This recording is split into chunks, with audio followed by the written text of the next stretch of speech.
showed Karen and her friend sneaking in, acting like they owned the place. They saddled up his horses and trotted around like amateurs. One of them, blonde, in pearls and heels, tried to ride Thunder but slipped right into a pile of manure. The others laughed, barely able to stay upright. But what really angered Jake was how they treated his horses. Thunder flinched beneath their unskilled hands. His reins yanked and heels dug in. They were hurting his animals. That was it. The next night, Jake was waiting. He heard the creak of the stable door, hushed voices, and the sound of boots on hay. He stormed into the stable, slamming the door open. Karen froze, the saddle still in her manicured hands. Having fun. Jake growled.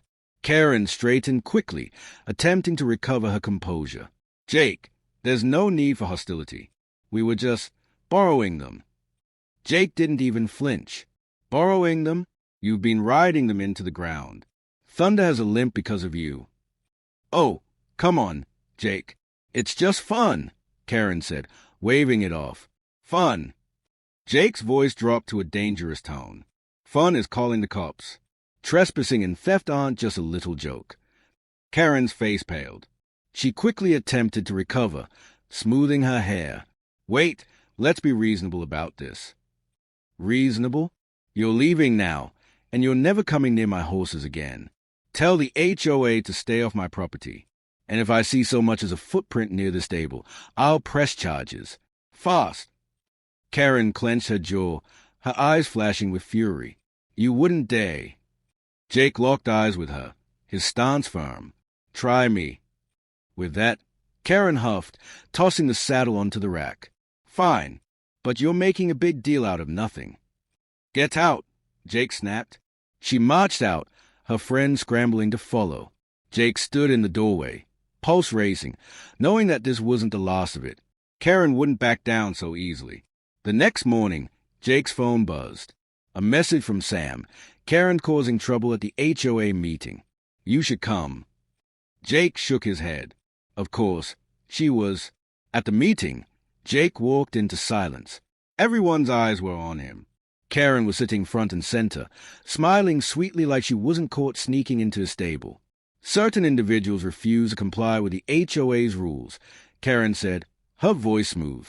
And this is causing distress among residents. Jake crossed his arms, his gaze never leaving her. So, let me get this straight. You want me to follow HOA rules even though I'm not part of it? Karen smiled in a saccharine way. It's about the community. We all need to make sacrifices for the greater good. Jake smirked. Sacrifices like what? Stealing my horses. A ripple of murmurs spread through the room. Karen's smile faltered, but she quickly recovered. No one stole anything. We were just borrowing them. Sharing, you know? I mind, Jake said firmly. And the law minds, too. Karen's face tightened, but she kept her composure. There's no need to escalate this. Oh, I'm being plenty reasonable, Jake said. I've already spoken to the sheriff. He finds it very interesting that a group of people trespassed and used animals without permission. The room buzzed with whispers. Jake turned to the others in the room, meeting their eyes. You don't like my horses?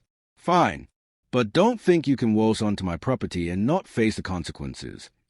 Karen tried to regain control. You wouldn't dare make this public. Jake grinned. I already have. The media loves this kind of story. Rogue HOA president caught stealing horses. A few heads turned toward Karen, who now seemed less confident. Perhaps we should revisit this discussion later, she said weakly. Jake raised an eyebrow. I thought so. With that, he left the meeting, knowing he hadn't heard the last of Karen. The next day, the sheriff arrived. Karen had filed a complaint, claiming his horses were a nuisance. Jake scoffed. A nuisance? She and her friend stole my horses. Sheriff Dawson sighed. She's got a lawyer, but if it drags out, she might just get a slap on the wrist. Jake smirked. Let's see about that. The following day, Jake filed a formal complaint against Karen. Trespassing, theft, animal endangerment, everything he could throw at her. Then he contacted the local news. By noon, reporters were calling. The story spread like wildfire. Karen was furious. That evening, She stormed up to his ranch.